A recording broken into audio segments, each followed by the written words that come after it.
Okay, ready? Here we go.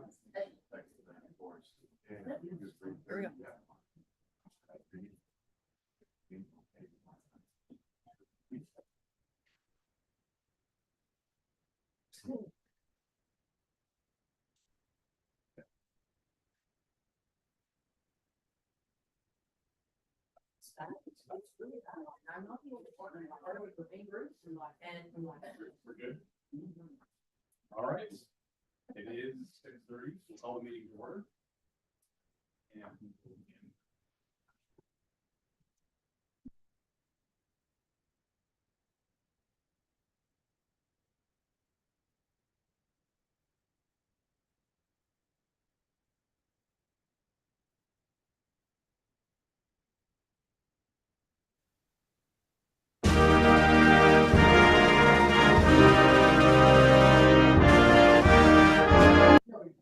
Sorry.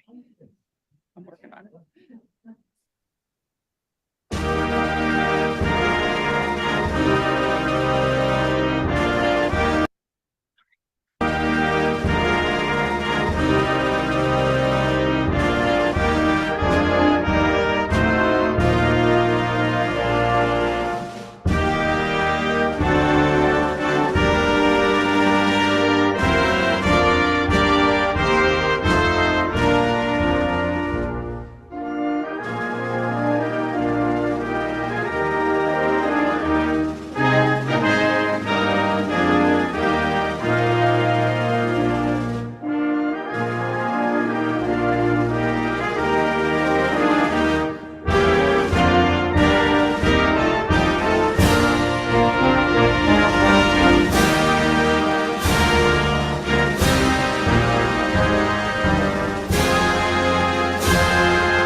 again, by respectfully acknowledging that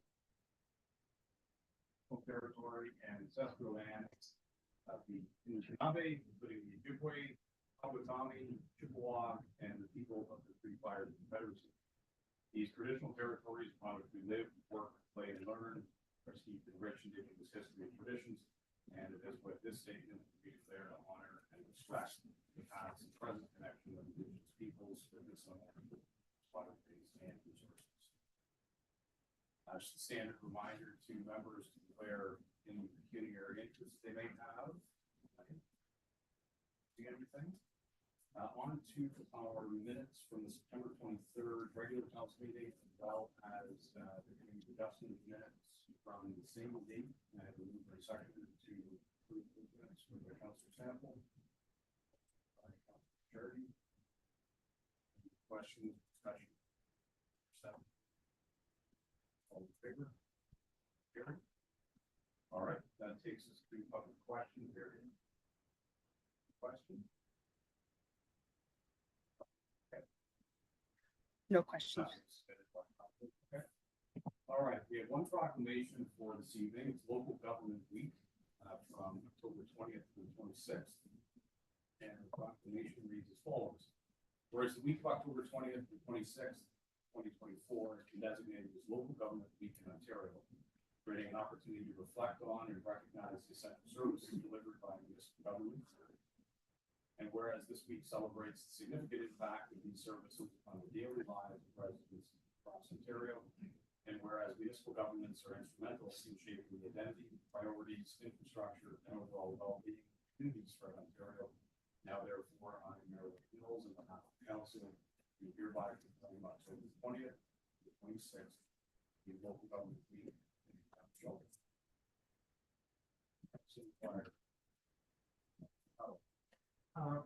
I'm just wondering if staff could do a little bit of investigating and determining what is a level of noise that is acceptable in the public. I know that maybe look at other municipalities, see what they have. And that would give our bylaw officers something to work with when they go out and investigate noise complaints. As well, I noticed that some municipalities, well, Brampton, some of the other ones have also been looking at vehicular noise as well.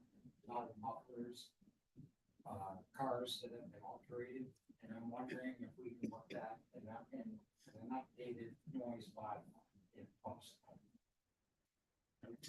Through your worship, so the current noise bylaw does have a specified decibel level on what is an acceptable level of noise. What we don't have is a decibel reader. We're currently in the process of purchasing one to assist officers with enforcement of noise levels. And the current noise bylaw also notes the loud mufflers, if that's what you're looking for. Currently, the OPP in the town of Orangeville are doing an enforcement, a joint enforcement on those. And so we are looking at in the future, combining forces with the OPP to provide assistance with us as well. It's also that they alterated motors. Sometimes you hear where they bang more than one time. That's the muffler still. Yeah.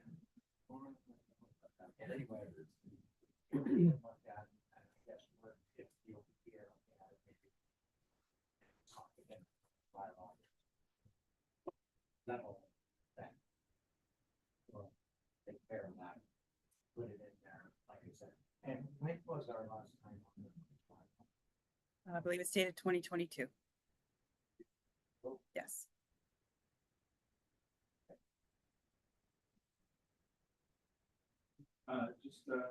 First of all, thank you and a reminder, thanks to staff for well attended and well organized Orange Shirt Day. Thank you. This weekend is the food drive, Rotary Food Drive. So if you've, I believe bags have been distributed. Yeah. And they'll be filled and left out on the porches. So make sure that they're not hidden in the shrubbery like some other years past. And we were driving by and was that a bag? Was that? Yeah. Well, the other thing is, as well, if I can add on, that when it was in the afternoon, around 10 with the porches, so that, the volunteers can drive by, so maybe I would drive by 2 or 3 times to pick up bags. And then Pumpkin Fest is this Saturday from noon until I believe it's 3 or 4 at Natasha Patterson Park, and everybody's welcome.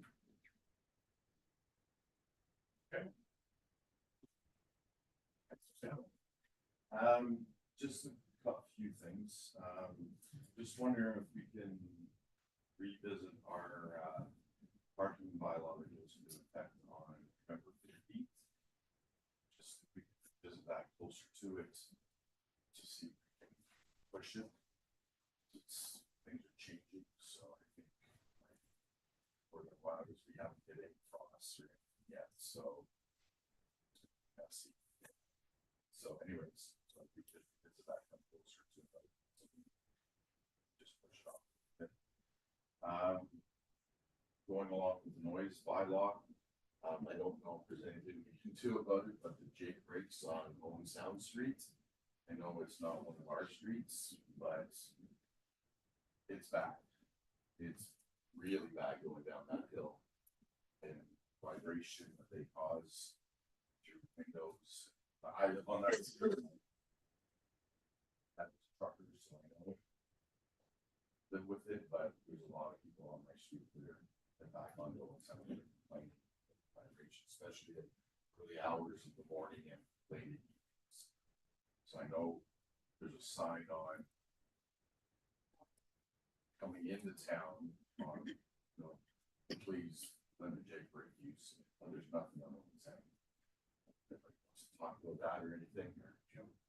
Through your worship, we have asked MTO about that in the past, and the MTO's response is that they won't condone a sign for not using a properly CSA approved braking device, so even though it's a Jake brake for your exhaust, it does slow the vehicle down, so they consider it part of your braking mechanism, so they won't allow signs to go up on their section of the road. So the one on 89, the town that's not on our street either, so. I would have to look at that. Yeah, where it says that avoid is. using Yeah. Jake brakes. Limited use or something. That's what it says, so. I'm not saying, say, do not use, because I know it's part of the braking system. And that's why I'm wondering if there's a workaround. like, Yeah. as a courtesy, so you just like, Because the trucks coming through now are just like all hours of the night, and I know. I it's get pretty double tough. vibrations. And you're on William, Yeah. so I don't know if there's anything we can do or look at, but if there is anything that would be good if we could see something. There's a lot of community safety, you know, it breaks like that, yeah, it's just, decent. I think that's good for our safety to not use it. Or limited use. Or limited use. I understand, but you're the only one, you're driving 40 kilometers. I don't know. I had a conversation with my dad about it. It's pretty tough that it shouldn't have to, but, yeah. Through your worship, I do have a call into MTO as I'm expecting a response on a different topic, so I'll add that one too. Very good, thank you. And just so staff's aware, and I don't know if you guys are aware, but I had a lot of complaints about that we had paving on sound, yelling at cars and people and, well, yelling at people in cars that were, it was just, I got a call from a person that was trying to cross Phil Park going to I think that was right across my street and Owen Sound. And the way the guy was standing, you couldn't see him. So the guy stopped because of the glare of the sun, and the guy started yelling at him and using vulgar language.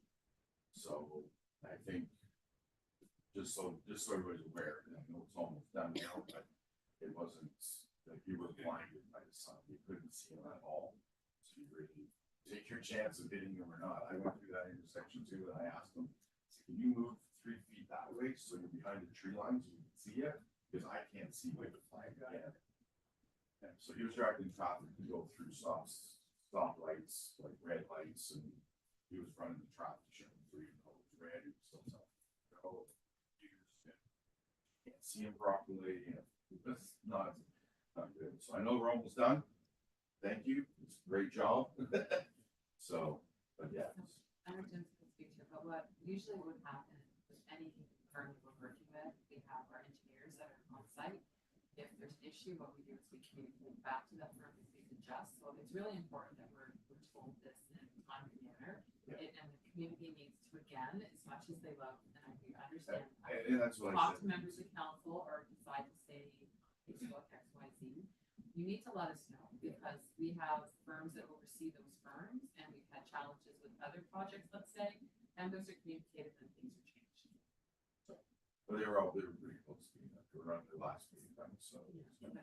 Like you, if you're saying that language and the way somebody behaves is questionable, then we certainly would still have that conversation with the company that we chose to. But while we're speaking on that project, when it's going to be happening, Jim? Through your worship, that was up for today, this morning. It was passed on, they're gonna be in tonight to do that, so they've got their pre-markings down already. Yeah. So yeah, that should be, weather permitting, done tomorrow morning. The only reason I'm asking on Sunday morning. Hold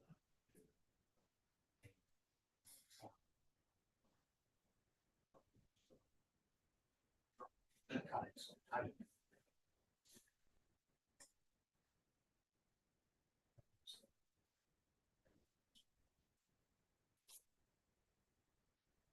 Just, and then the other thing is people.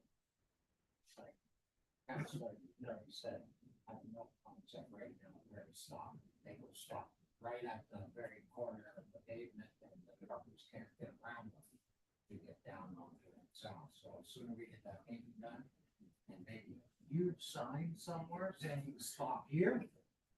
side there, I noticed the trees are cut back, so Yeah. that helps. Yeah, but we do have the highly reflective diamond plate sign there too, so it stands out more at night. Also through Richard, we did get those complaints through to ourselves through operations, and we did have follow-up meetings with the contractor just to straighten up their subs, because they did have two. Ultimately, it was two projects on the go at the same time with very minimal flagging, so we did speak with them on that and get them teed up at the end, but yes, but they're almost done now, except for some topsoil grass seeding and the line painting tomorrow mornings. I just wanted to add, just to further to what Dan had said about the parking. Can we include in that conversation some minimal relief over the holidays for holiday parking? Reminder on that one as well. I think last year we said we would revisit that. Yeah. Closer. Well, it's throwing that out as a reminder. All right, anything else required? Okay. All right, on to reports then. So the first report is from our treasurer, and that's our third quarter financial report. Thank you. And through the mayor, this is just the regular third quarter report to the end of September. There isn't really anything out of the ordinary that I need to make you aware of. Appendix 3 does list the awards that we've done in this third quarter. And there are quite some substantial projects listed there. The Greenwood Park Shade Shelter, asphalting the parks trails, which a report came to council a couple of meetings ago about that. There's two more RFPs on my next report tonight that I've included in this appendix for Natasha Patterson Memorial Park, as well as the hot mix asphalt resurfacing, which should be starting soon, and sidewalk replacements, which should be starting soon. So even though on Sound Street's almost done, there's other construction on the way.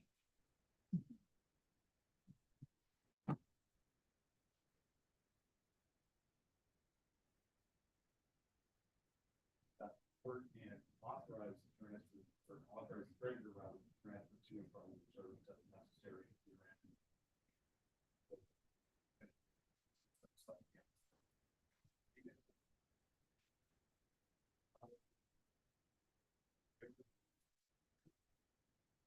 Carries up again.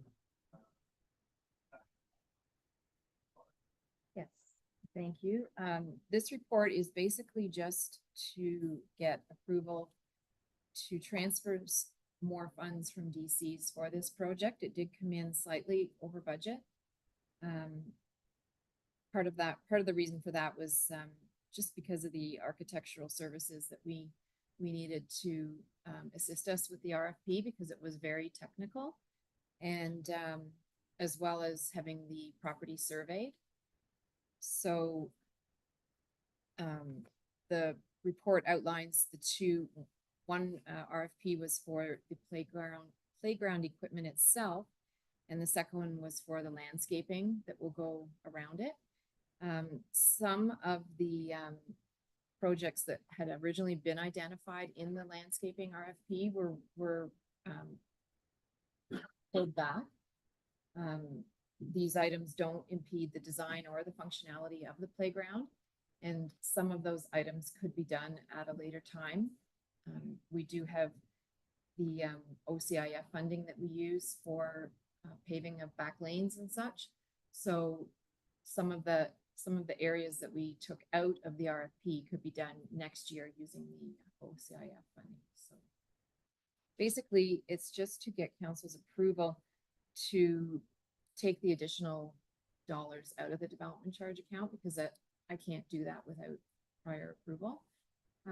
Both the RFPs are under staff's limit to award them, so the motion doesn't speak to the awarding of the two RFPs. It just speaks to where the money's coming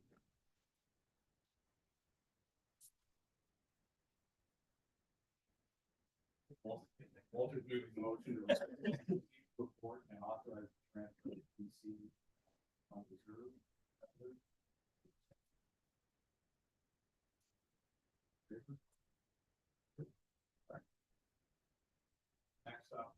clerk regarding the AMP system and automated parking tickets.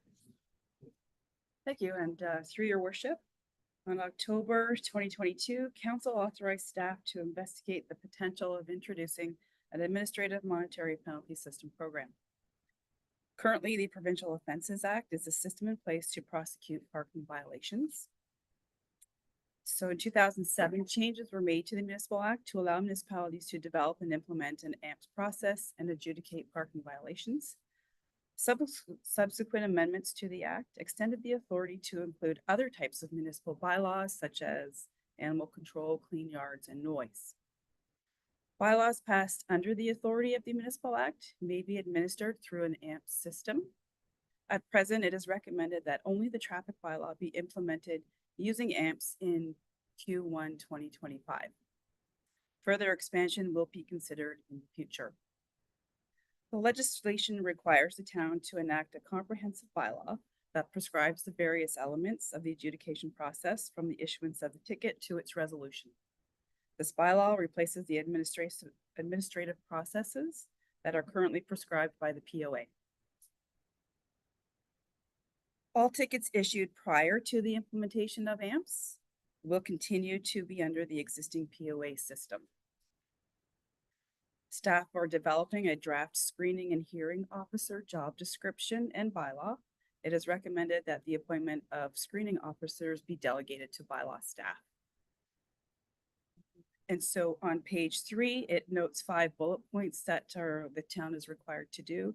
Just wanted to highlight but number 3, there is a requirement to adopt policies and procedures that cover undue hardship, extension of time to request a review, extension of time to pay, financial management and reporting, prevention of political interference, public complaints, and conflict of interest. Another note under number 5, we must enter into a new agreement with the MTO for plate searches. So for automated parking tickets, research is also being conducted to modernize the issuing of parking tickets. Currently, we are manually writing them out, and we'd like to switch that to an automated process. Technology providers are very limited, that provide the technology, including the software for AMPS provisions. So staff are recommending single and sole sourcing parking tickets, which includes the AMPS software, to the firm Gtechna. Gtechna are Canadian based and will provide the equipment and software needed to manage and maintain the AMPS program, and will allow modernization of parking tickets. It is expected that issuance of parking tickets will increase, considering the manual process will be eliminated. So current parking ticket revenue collected in 2023 was slightly over 24,000. And currently, as of the writing of this report for 2024, parking ticket revenue is $27,695. So under financial impact, so the previous staff report noted a requirement of council to invest in software and staffing associated equipment for effective implementation of the system. A quote has been received from Gtechna in the amount of $59,531.65, which is net HST. In consultation with the CAO and Director of Financial Services, it is recommended that funds be used from the Emergency Accommodation Reserve to fund the project. In addition, there will be ongoing yearly hosting and software subscriptions to be maintained in the amount of approximately $32,000 a year. And so those will go up based on CPI as well. The Director of Financial Services has included a new GL line within the budget under bylaw expenses titled AMPS. Once the program is activated, the intention is to be revenue neutral, with eventual additional revenue being generated to offset all costs associated. In anticipation of additional administrative processes, the draft 2025 budget includes a part-time bylaw administrative assistant, which will fall within grade 6 of the 2024 pay grid. This position will be funded from AMPS revenue going forward and is noted within the 2025 budget framework report from the Director of Financial Services that's further on in tonight's agenda. A third-party hearing officer will also be required to be retained. The town currently has legal counsel retained for our provincial offenses proceedings. Currently, the salary being paid to that person is $450 for a half day and $650 for a full day. This expense will remain as a budgeted item going forward. It is expected that meetings will be set for once or twice per month, depending on the number of residents that require and would like to speak to a hearing officer. This contract will be funded from AMP's revenue once revenue starts being collected. And so the recommendation within the report is that council receive the report and authorizes single and sole sourcing AMP software, including automated parking equipment to detect that in the amount of $59,531.65 to be funded from the Emergency Accommodation Reserve.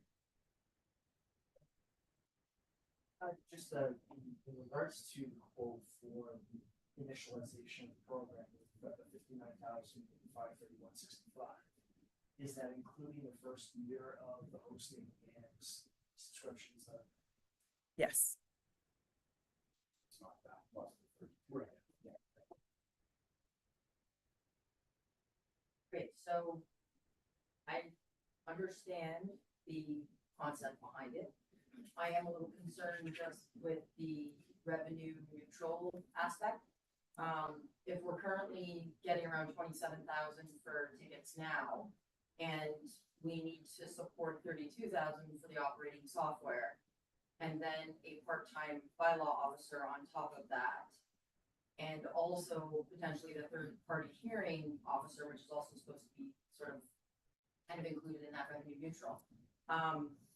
That means we have to make a lot more revenue. We have to almost double or more to be that revenue neutral. So I guess my concern there is, are we ticketing every single tiny little infraction that is happening in order to facilitate that added revenue to make this revenue neutral, right? So what if we don't make that added revenue that we need? Where are we getting the money to fund this from year to year?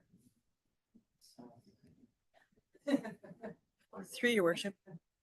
So those funds are currently allocated within the 2025 draft budget. The intention is to be revenue neutral. With automated parking tickets, we will be issuing tickets based on what the parking bylaw allows staff to issue. The current unknown is the amount of administrative work required to maintain this program. We see the potential to include other bylaws, such as the noise bylaw, the clean yards. That has potential to recoup substantial revenue.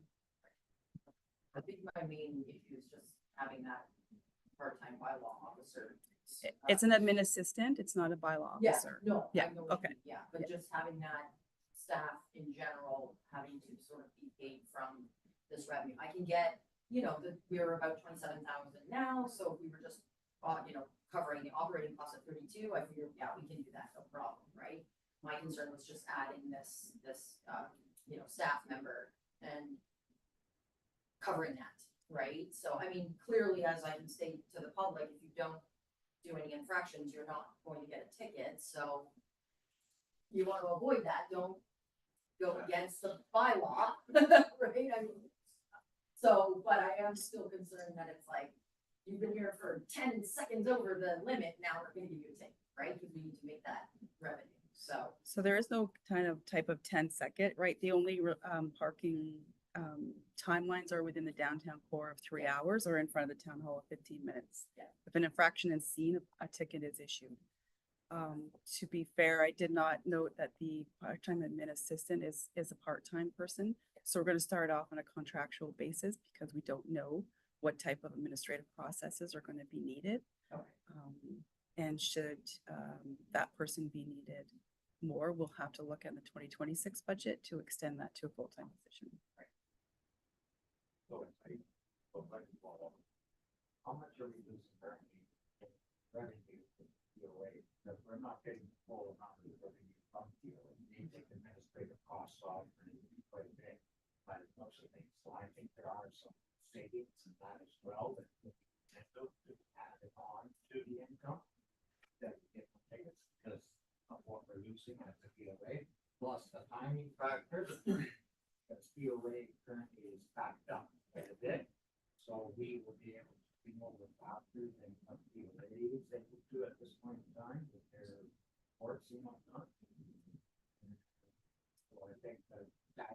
hard as well, so when you're looking at the revenue, you've got to realize that some of that revenue is staying down with POA, it's not all, you know, we're not getting a full amount of revenue.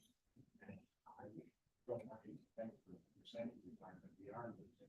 I've been on the POA committee in years past, and I know that we, you know, are losing substantial in the percentages that we are receiving as municipalities compared to costs that they would incur down there, because everyone gets stopped, right, you know, stopping down there.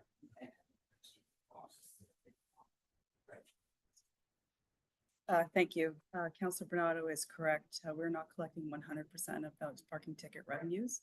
And to be fair, staff were in court, I'm going to say about a month ago, and those tickets that people challenged are 2 years old. That's a good argument. They are 24 months behind. And this would limit that then, we would. The adjudication is done 100% in-house Right. through a screening officer. If they don't like the abilities afforded to them through the screening officer, they have the ability to appeal that to a hearing officer. Okay, like I said, don't want to take it down, go against the bylaw. That's- Just get the numbers there, forgive me for, not remembering about the, presentation before, but you said we're somewhere around 22,000 or 27,000, tickets issued. Do you know where the majority of those tickets are being issued to? The majority of those tickets are being issued as winter parking tickets. I would thought that too. So if I can add on to that, so if winter parking gets cleaned up, then we don't have revenue anymore, correct? Who's that? Can you define cleaned up? We don't do it anymore? Like no longer with ticket over winter parking? No, I mean, people stop parking. and it's Oh, not okay. infraction, Right. So, Right, so parking tickets are meant to be a deterrent and to Yes. stop habits, correct?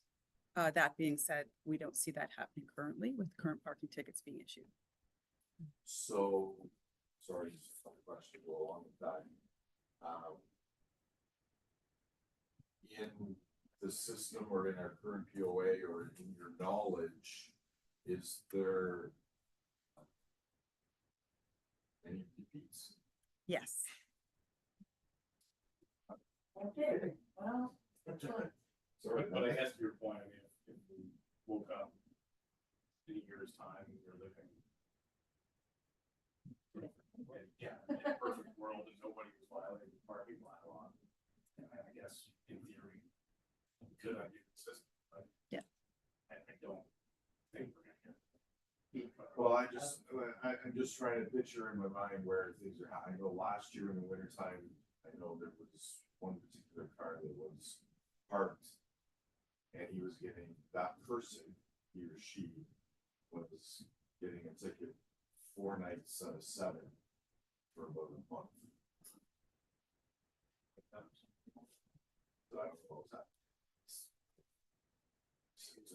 So I asked them the question, why are you doing it? Why don't you find it's cheaper for me to pay the ticket than it is for you?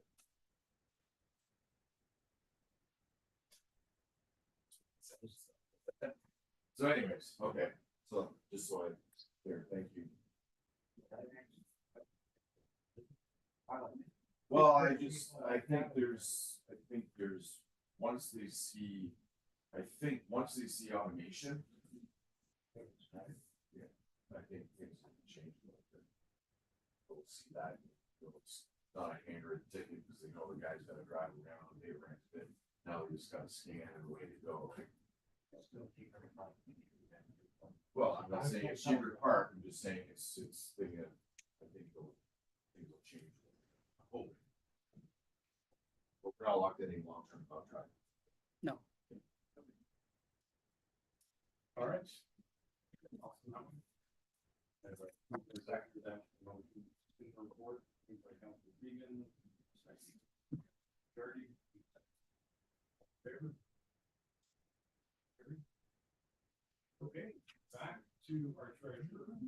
our 2025 budget pretty well. Thank you, and through the mayor. This is our regular report that we bring to council before we bring you the draft budget. Just to kind of outline some of the highlights and things that have changed or that things that staff would like to introduce into the new budget. In comparison, for historical purposes, we all know that the 2024 1% of the levy was about $98,000. In the draft 2025 budget that staff are still very actively working on, the approximate 1% will be 108,910. So staff are requesting that council approve in the motion to include an overall tax rate increase not to exceed 5%. So similar to last year, 5%, sorry, on an average household was $131 annually increase, and for 2025 that number would look more like $138 per month. That's a difference. 2024 was $10.99 a month. 2025 would be $11.54, and these numbers are all in the report. We have our usual unavoidable cost drivers, as everyone is aware of, the mandatory payroll contributions and fuel, natural gas, and hydro, and all of that. Some third-party contracts that are tied to CPI. At the time of writing this report, we did not know what September's CPI was, and that won't be released until October 15th. But an average for the year for Ontario is sitting at 2.65 at the end of August. So this draft budget does include a salary increase for all positions, staff positions, with starting at 3% effective January 20. Do have some organizational capacity changes that I will let Denise speak to, as well as the automated speed enforcement, which is something else that is new and proposed for the 2025 budget. And just as a footnote, I did notice today that the organizational chart is attached as Appendix 1 to the report, but I neglected to mention that in the body of the report.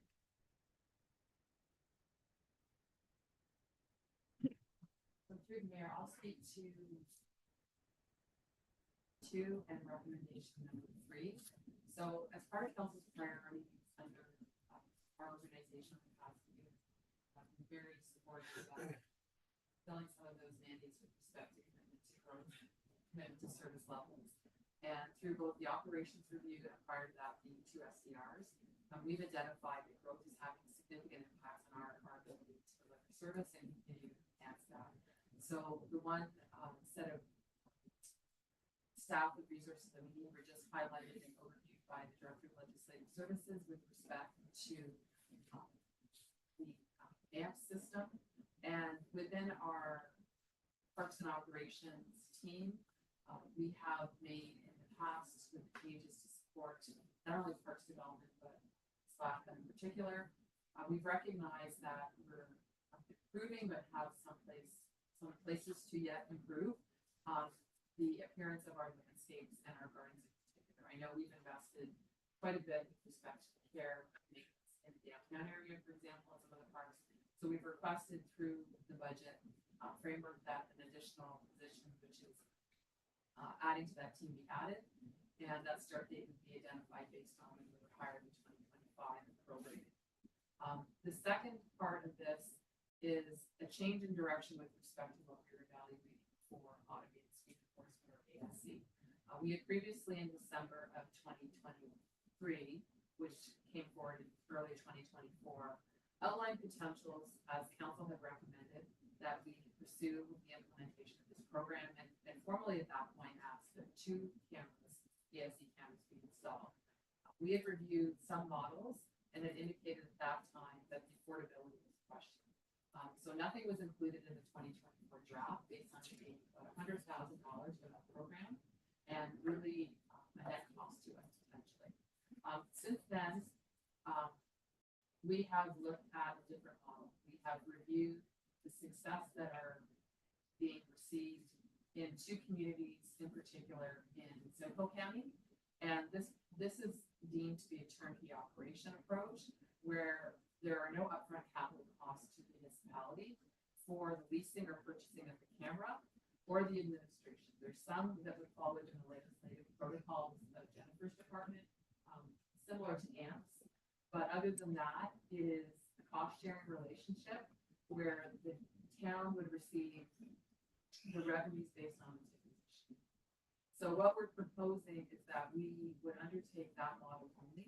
There would be no capital cost to us and revenue only with the receipt, but we're also saying that to be safe, that we would only budget on a revenue neutral approach for the first year because we are only looking at implementing this Q2 or Q3 2025. We've had conversation with the one company that works with the Township of Essa and the Township of Bradford, West Gwillimbury, and they're the only company in Canada that has this model for the traffic. So we would like to proceed with that based on that model. Obviously, if we even had surplus revenue, it is required through the Ministry of Transportation guidelines that you must reinvest in surplus cost over expenditure within the realm of traffic enforcement, traffic safety, and education. So you don't have the ability to utilize money for, say, or some other campaigns.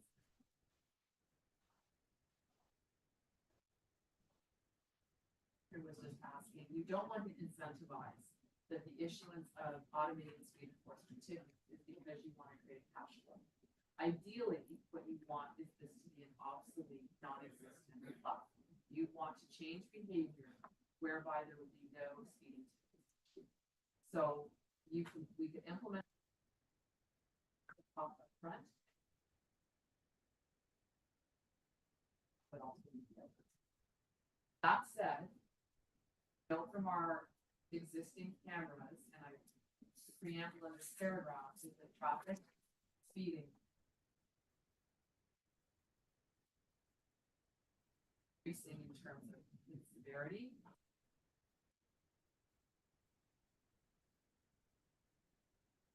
It provides two sections of I'll just add that certainly anything within the budget framework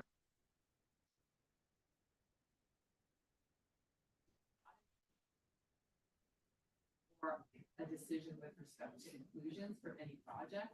The most important thing is that we have an idea of what we will bring back to in terms of a tax rate increase to ensure that we're not providing projects or anything else that would exceed that target.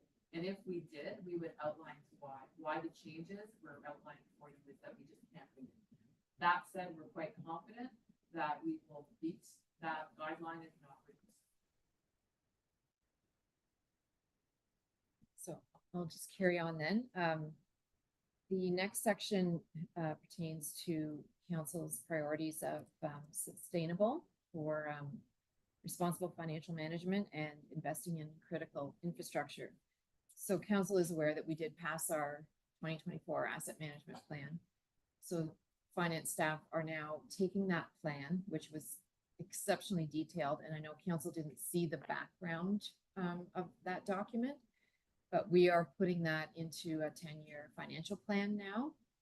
And as we're doing that, we're finding the gap that was in that report is quite evident.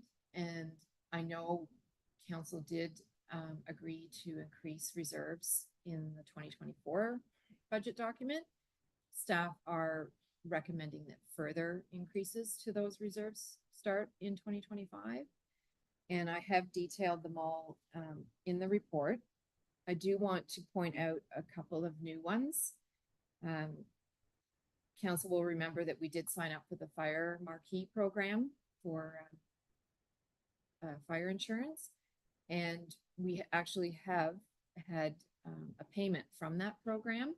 So staff are suggesting that any funds received from that, because it is essentially additional money for us, that it not become lost in the year-end surplus and that it be put into a reserve for fire needs, future fire needs. We are also recommending that, although we we do budget for investment income. It's not really a sustainable source of revenue and shouldn't be relied upon to carry the revenue side of the budget. And we did increase it exponentially for 2024 because interest rates were high, but we've seen those rates are dropping. So I have actually lowered the investment income in the budget.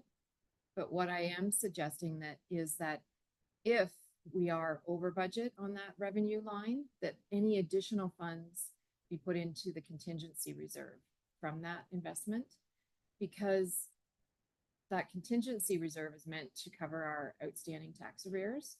And we only have 744,000 in that reserve.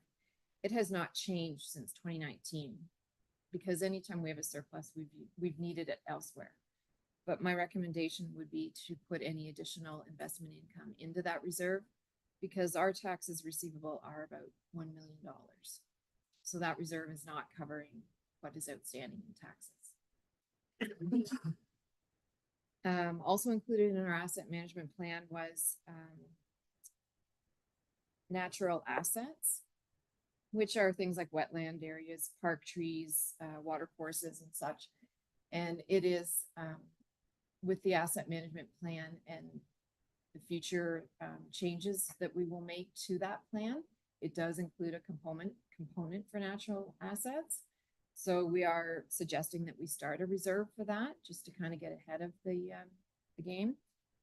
It's $5,000 annually, which seems like absolutely nothing, but it will grow. And if that money is ever needed for something, we've got something to put towards it.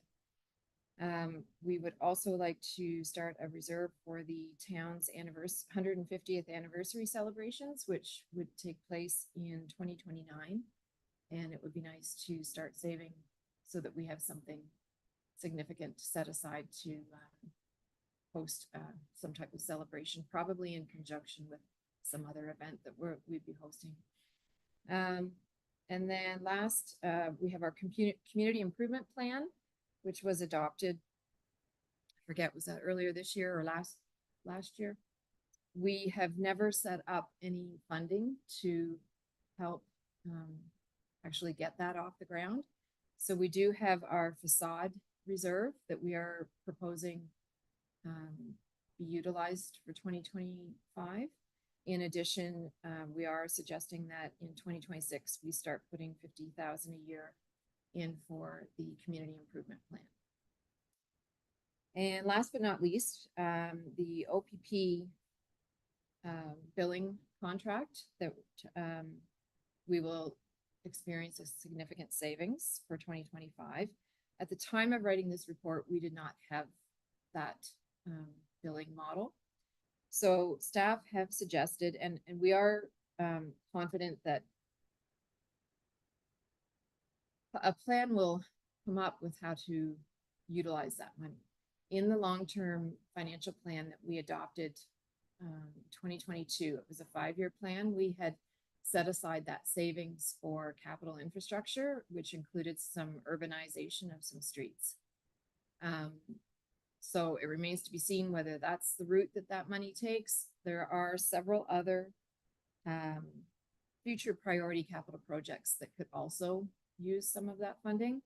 So at this point, because we haven't had time to digest what to fully use that savings for, we don't want it lost. We don't want it swept up in operating costs and disappear. So we would like to put that in a reserve for the 2025 budget until we have actually had a chance to collaborate with everybody, bring a report back to council on where to best utilize that savings.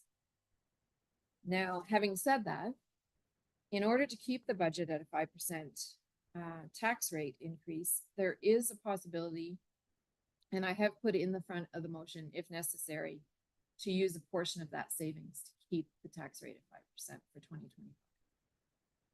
More details on that will obviously follow when we present the draft budget to council, which is slated for October 28th. Correct. Yeah. And that's the end of the report.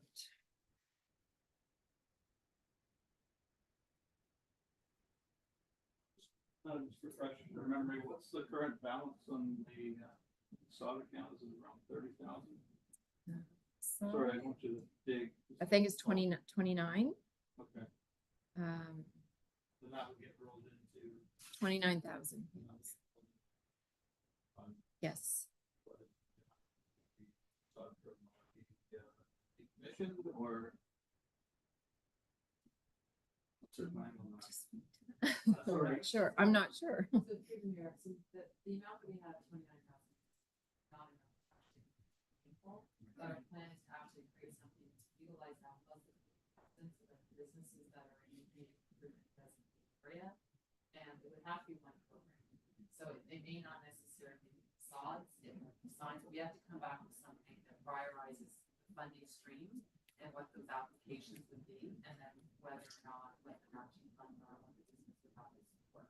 So that's to follow. Those two will merge? Yeah, And so it'll be then one community. fund under the community Okay. improvement plan, and usually there's, in a larger city that might have a $500,000 plus, there could be signs, there could be sod improvements, there could be this. And basically we need to define this tightly and ensure that it's meaningful to the businesses that want to do some work, but it also, it's not 100% funding. It's usually a 50-50 or some kind of formula where you have to invest in order to get eligibility for those funds.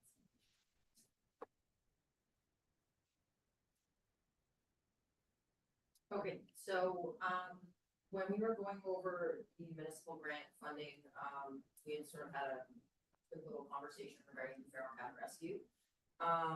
So Councilor Ducharme and I were going to potentially bring a motion forward to increase the funds that we currently supply to, feral cat rescue. So when speaking with staff, we figured that it would actually just be an easier, simpler model to just amend the recommendations, with regards to this report and just add on to it, to have staff come back with us again. Remember, it's not finalized, but so that we can have a discussion about it. Add, I'm not sure what line number it is in the budget, but we created a line number for feral cat rescue. So, instead of it being 1,500, if we can increase that, a little bit to about 4,000. And then that way that just allows for a little bit more money to help. As we were told, obviously during the presentation, her bills last year for the cats were $65,000. So although 1,500 is, nice, it will help. I think, with the, we've acknowledged that the service that she provides Shelburne is important. And I think that, with the increasing demand that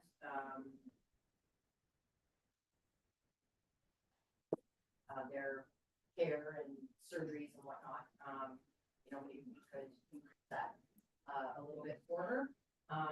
Len, did you want to speak on that as well? Just I believe it's line number GL1 47355, if I'm not mistaken.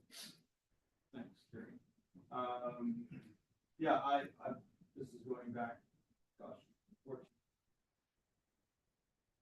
feral cat rescue back. It's an awful lot of work. I just feel $1,500. Yes, actually wasn't a successful applicant for the grant program that we try to support her by increasing. Eric, just procedurally, would you prefer to amend framework at this point to include that, or deal with that sort of as a discussion through kind of our budget?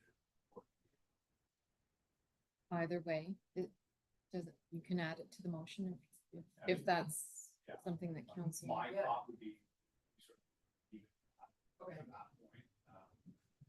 These in my mind are kind of bigger picture Yep. parameters. I mean, there might be other things that crop up during that kind of working meeting session where, let's take a little bit off of this, and let's add something else there. If you're okay with that. Yeah. Yep. Make sure. Yeah. Forget it, exactly. But I just think it makes more sense, sort of seeing that discussion as opposed to lumping it in with a broad. Right. framework. Okay.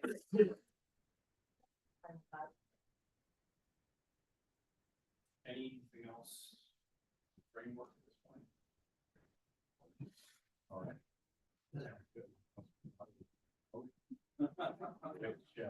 Which receives the report.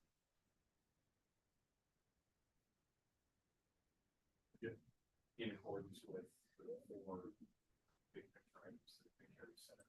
Is there a second for that? Second by Keegan. Further discussion? Okay. All right, next is a request from Steve McNeil. Appointed Stephen. Regarding his proposal to do a fundraising in Phil Park on Friday 11th. And I guess the crux of the request is that this is looking for us to allow this outside of regular park now.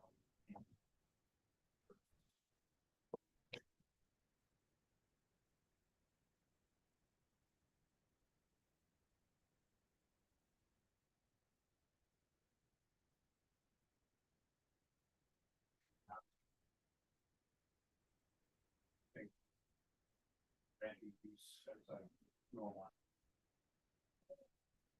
insurance issue. Give us thoughts on that. Had a number of engagements. With my colleagues, acknowledge that the people undertaking. Certainly we know.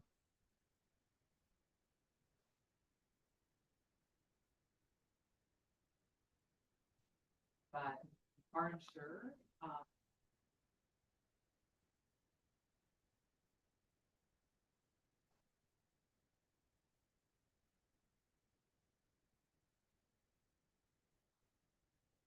and the ability for an individual to apply for the grant process with respect to having that buffer that's created. It's been something that staff has communicated.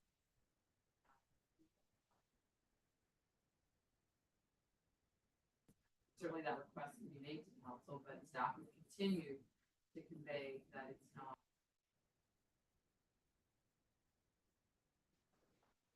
For that cost, that certainly is not an issue, and that is really what's the issue. It's not about, as challenging as that feels, we, as staff, we have that responsibility to ensure that the due diligence that we have is as minimal as some people may believe the risk is protecting us. Who do we get or who do So, patrons normally get? so there's usually two options. You can use Duo, which we encourage people to use, or they can use provision of service that's done for a broker, which is in fact in Crucent. And not to discredit anybody, but one is a little bit more economical than the other. And for example, we have vendors and other people engaged in our events. They too are required to have insurance. And again, we've only done a quick estimate of this, but I think the high end is $50.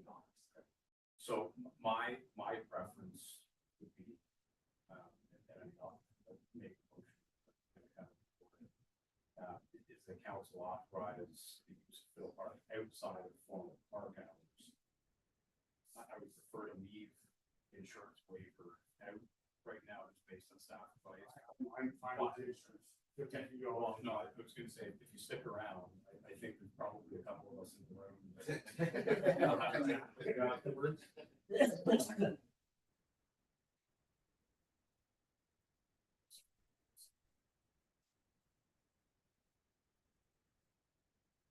Ready up. Second by I'll go with insurance. Yeah, I mean, it's a great initiative. Do what we can, but I think to your point, yeah, let's just sort of follow the advice of our. I work for Canada, so it's has to explain it. If I'm not mistaken, for Bill, or sorry, for the park, it was duos like $13 per vendor. When we were doing Canada Day. We'll find it. Yeah. So I'd like to just clarify, it won't be 13.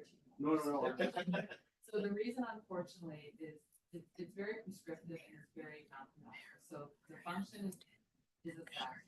The risk associated with that is looked at and then it will confirm what the cost is. And that's really how it works, right? So it's a statistic, right? Yeah. And so they're gonna equate what endeavor is, the fact that he's walking in the dark and outside of park hours, trains uneven and blah, blah, blah. Right? That will drive what the cost is. 11 hours for rent. But not all the time.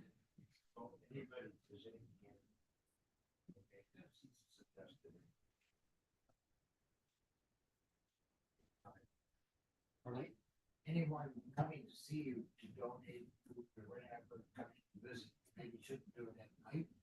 Well, yeah, again, I'm not planning on promoting anybody coming there at night when I'm walking. Yeah. I just, it's starting at midnight, and that way I could end off at 10:30. I plan on leaving the park and walking on Main Street to 10 o'clock. Yeah. And just taking in the celebration. So, my whole intention behind it is to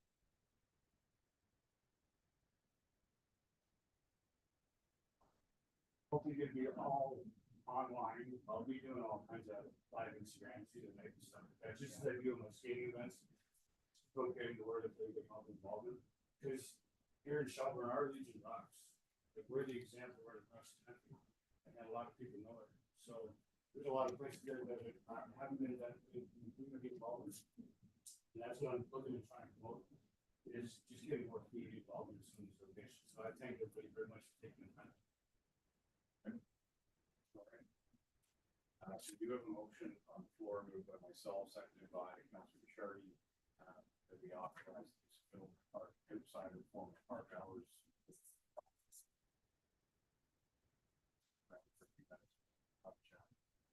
All in favor?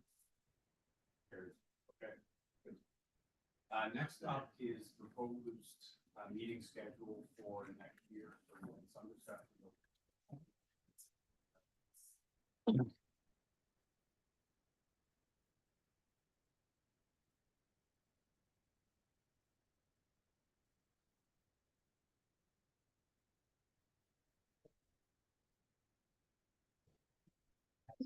So I don't like being in person. That's what, it's just a totally different, style of eating compared to Zoom. I would agree with staff though, if the weather's inclement.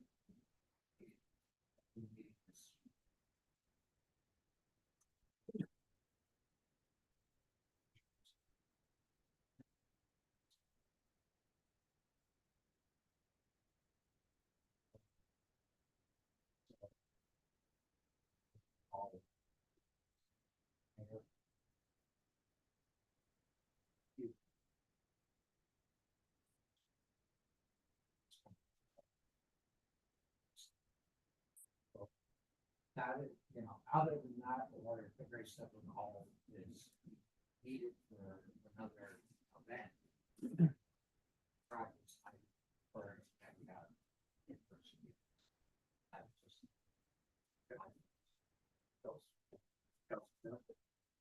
Go on with the Supernautilus, thought process and that, it's just, I find it better. So you just see more is.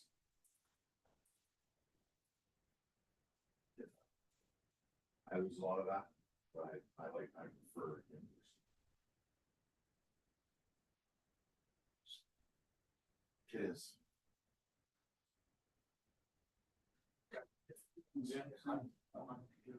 Yeah. You're worried. Yeah, kind of. I think it's good work. That's great. You're great. I would like to, Denver doesn't back hide some of the wrinkles. I was gonna say that on the Zoom meeting, the camera, like some of the wrinkles and, laugh my. I know. I don't know, I was telling TAO that on the weekend, I met somebody who told me I look younger in real life. I'm not sure what that meant.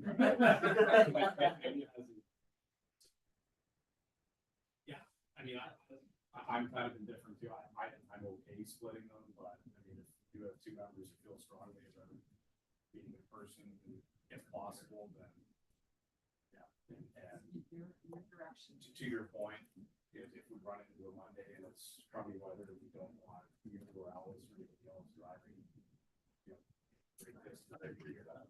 Or even, I mean, if one staff member Cases a possibility of. Yeah. Hybrid. Yeah. We have hybrid currently because we have people that are presenting, Mhm. through Zoom, so we certainly, and somebody can. We haven't presented that as council members had an option, just wondering if something comes up and jump on, but we're at a distance. So I've done it. Yeah. They're on I've been vacation. out of town. Yeah. We've had people that have been in other countries. Yeah. But. Yeah, the only thing that I find is in a hybrid situation, I find it difficult to chair. So Oh, if I was gonna be away and zooming in, I think I'd probably turn the chair over to Deputy Mayor as I would, you know, zoom in as much as I could, but. Well, yeah, it just, when everybody else is in person. It's a good option. Just a quick question, clerk, how much time do you need to, set up a Zoom? Well, currently, meetings are already set up through Zoom because that is our mechanism to live stream to YouTube. So, Okay, so yeah. it'd be a matter of sending. Yeah. Here's so I can. Okay. Yeah. All right, fair enough. Yeah.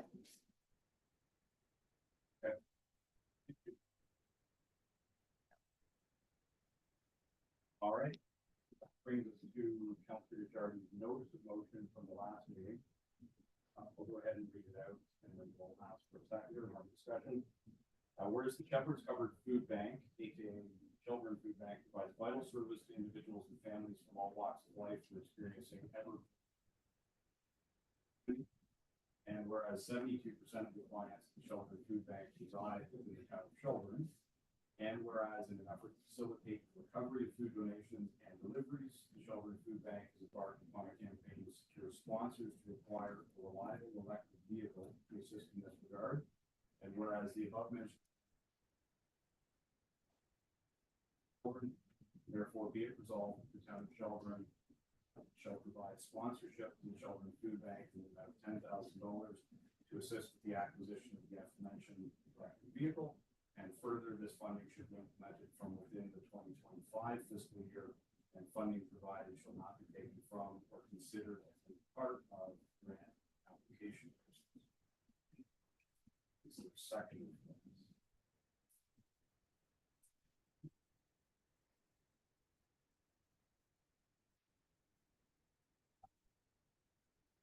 One possible friendly amendment that I'd like to have, if that would bring second or amendment to it, where it says therefore be it resolved, the town of Shelburne shall provide sponsorship. I think at this stage, I would be more comfortable if it said we include that sponsorship figure in our draft 2025 budget for discussions. That makes sense. Yeah, yeah, yeah. Yeah. I understand. Basically, we'll throw it in. And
put forward through grants project.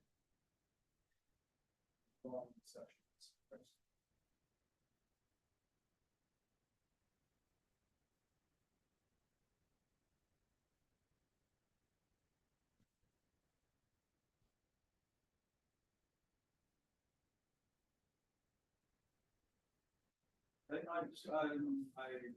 Okay, if you wanna do it that way, that's fine. Recognize it. You know, over the longevity of this vehicle will be around for the next 7 years. It would be a shame not to have the sponsorship towards it with, when other municipalities have already committed.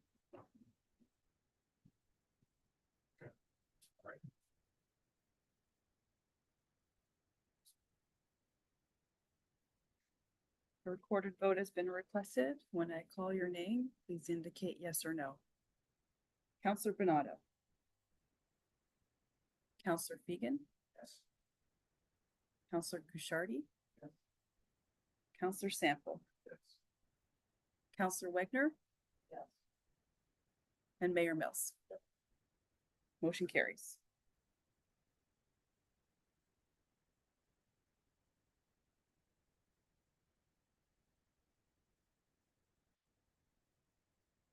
Okay, any notices of motion for this evening? Okay. All right, on to communications then. I think not. Five.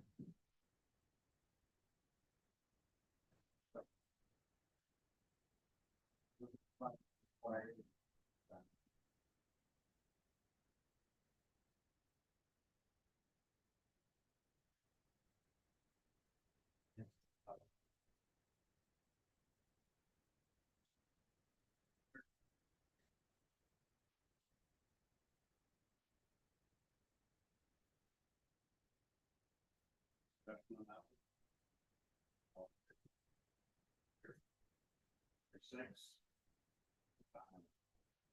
Water need for the municipality water need regarding the over recommended for mental health and drug addiction and those causes that can.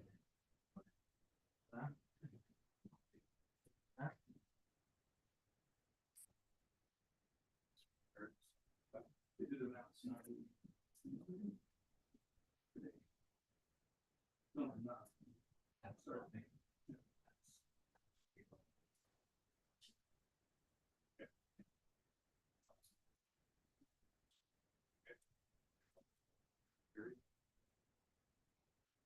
Number 7.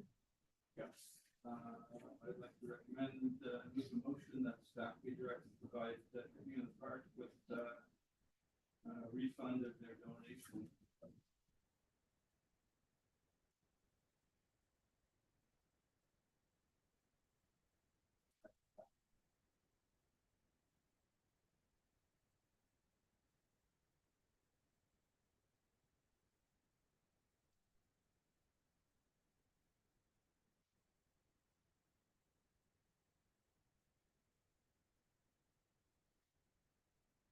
Yeah, the one piece that I do just wanted to speak to briefly in that letter, only because I don't take too kindly to putting words in my mouth.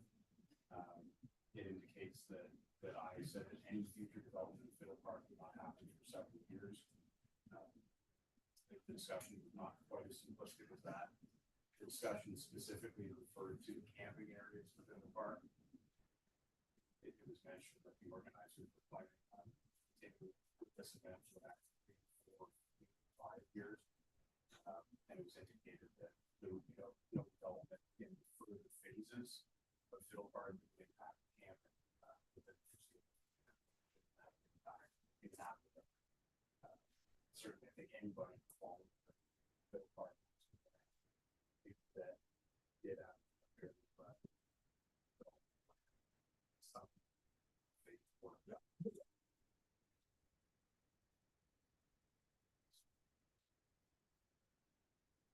Okay, so there's a motion on the floor, moved by Richard, seconded by Wayne, to return the $40,000 donation. Other thoughts?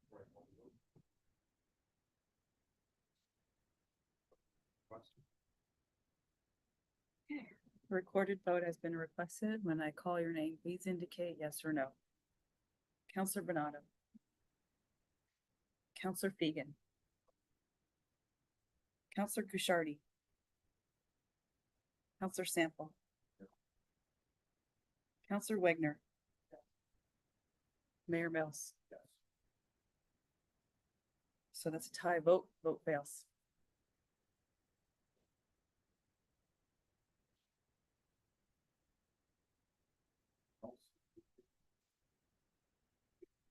Great.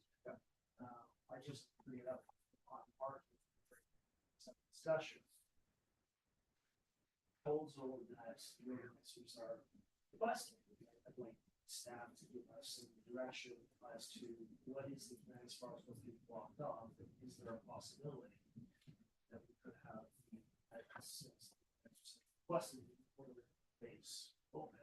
Is there any combination that we to allow this? Well, through the mayor, we had one meeting with the organizations and we had an impromptu discussion on Friday.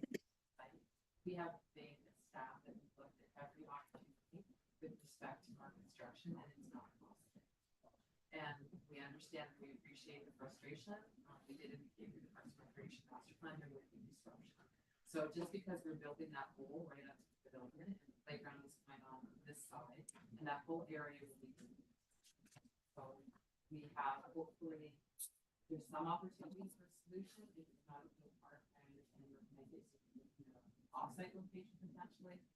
We've suggested tents, the top 8 acres. We've discussed whether or not gravel under a tent might be an opportunity. We understand that indoor carpet is not an option. We've asked to have another meeting to explore that and whether or not there's any potential for that. And if there's not, we understand and appreciate there's not. It'll be a 1-year interruption, and in 2026, the pavilion will be done, the front acres will be done, and there'll be a return to that pavilion if it's decided. But staff care about the community. I actually did this on Friday. This is probably the most significant park redevelopment we've ever undertaken, and probably will ever undertake.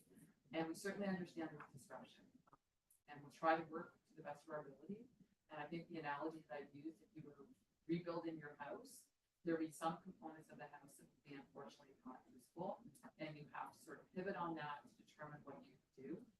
COVID was another example, I guess, where there was decimation of events, and they just suspended themselves for 1 or 2 years. So again, we met with Corolla and Jeremy to see that wonderful build on Friday morning at 9 o'clock, and they sort of the same thing.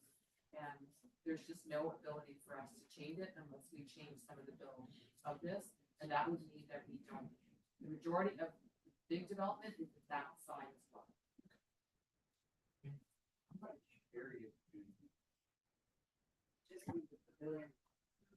And park over by the Island Heights work for you? That's close to the same size. It's not the same size. It's a lot smaller, but they've also been. But we're during school hours, right? We're there during the school year, so all of that gets used, gets used. Like we're there from the middle of September until the middle of November, give or take. Right? Yeah. So there's the same impact, the agricultural property wasn't viable for them. So because, even spilling into the park, the school is on, the arena is hockey is on. So it really isn't a good fit. We looked at every single property that we own. So that's why we said the top 8 acres, recognizing that as appreciating the going back to their infancy, where they were on grass and then plywood, and then gravel when it was gravel. Certainly the concrete floor is phenomenal, and it really does alleviate a lot of the building pressure. So what we've suggested that we would use the top 8 acres, try to find a tent large enough, and one option would be we would drop gravel there. That would be probably the best that we can do in terms of that site, and that parking would be at the top as well, and then have to be off-site because the bottom half will be off the construction. So, Get parking 19 feet. sorry. Can we get parking for 19 feet? So we would have to get at night, it would be if the permit which we get is for events would be with the school, because the school is empty at night, so it's centennial. But again, we have to know from the organizers where they would like us to review and go forward with that, and we requested that. So we're limited, so if Fiddle Park is the top 8 acres, and then it's some ability for us to get tents and flooring that would be suitable for one interim year. What about KTH4? They'd still be on, I'm not gonna speak for Jeremy, but they spoke and said the lovely non-welcome part of grass or soil is it gets mucky. And you're tromping through it and it really isn't the best application. Like even plywood would be better than that. And gravel was okay for the years that they had the gravel. Right, Roads, if they come cycling through, if it's muddy, they can slip and fall, and there's no liability. The same with the plywood, if your feet are wet, if 3,000 people go to the same piece of wood, we can't do that. That's why gravel was the only option that we discussed. That's easy. So that's how we're gonna do that. Gravel. it's grass and dirt.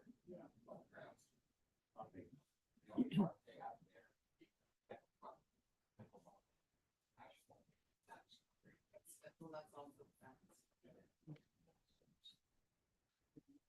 And they're like, okay, So do you think there's any viability to the option of looking at things?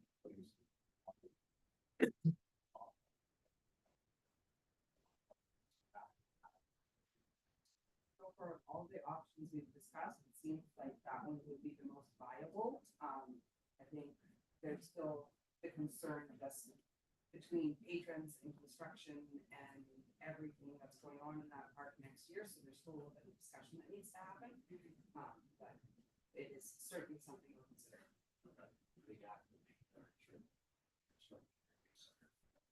Yeah. Yeah.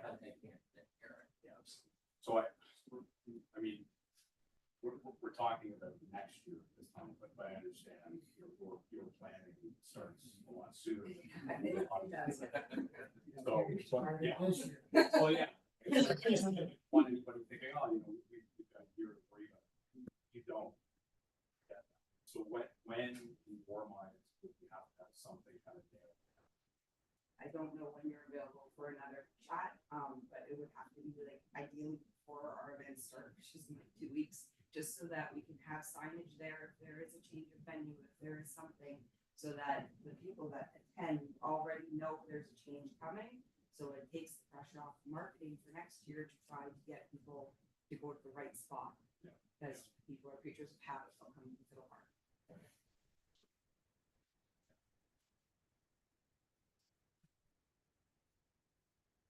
It's Thanksgiving.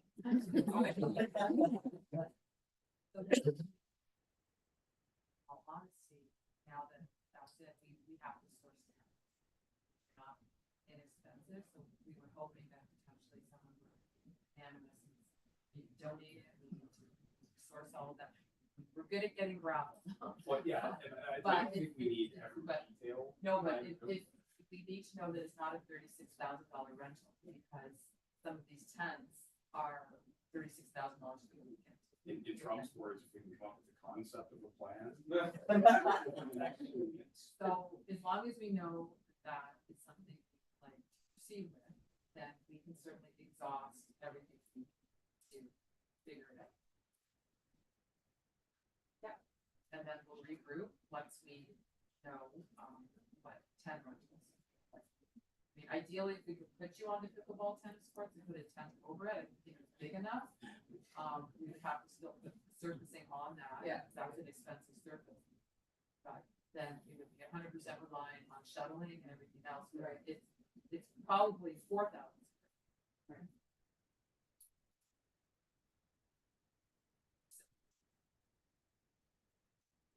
So let us regroup with you. Yeah. Are you going back to the park now? Okay. Okay. Okay. So we'll send you an email in the morning, right, or the afternoon. So you're gonna sleep at that point? No, I over it. yeah. All right, so just leave it with us now that we know that that's an option and figure out again, if again, we know you're frustrated, we know, but it's 1 year. Hopefully, We just thought that perhaps if we could have adjusted the fencing for construction would have been a simpler solution. So- Than trucking in gravel and putting up tents and changing things, so that's why we asked if that would be any potential, since the majority of that construction is to the south and the east. That the north side was relatively untouched and the kitchen building was being untouched, so we figured that there might be a potential with fencing to keep people out of where they need to be out of, but still allow us to use what we needed to use, so. And it was just a question this week. if we could have done that, that would make our life one. Right. Right, so we're gonna be, like I said, when we build the old, which is gonna have 400 to 600 seats, 6 layers. All of that area in front of the pavilion is like the lawns. There'll be pathways going in front of that, all of that's gonna be poured and integrated. We're gonna be getting ready to do the playground, we're gonna be getting ready to do the ice pad under the pavilion. So it's just, all of that area is under construction. No, I just assumed that by the end of September, you might have been wrapping some of that, So- that's why. so- Potentially, yes, the problem is our construction schedule right now is mid-April, weather permitting, maybe May. We're looking at the end of November. And we don't want to commit, because if we can't make the deadline and you're moving in so early, it will be it'll be worse. So we want to say we need this. Our goal is to be ready so that ice pad can be open for December 2025, that we can use it for the whole season. And so, if we could keep you in there, please know we would. Roland, you can put on that on the operator.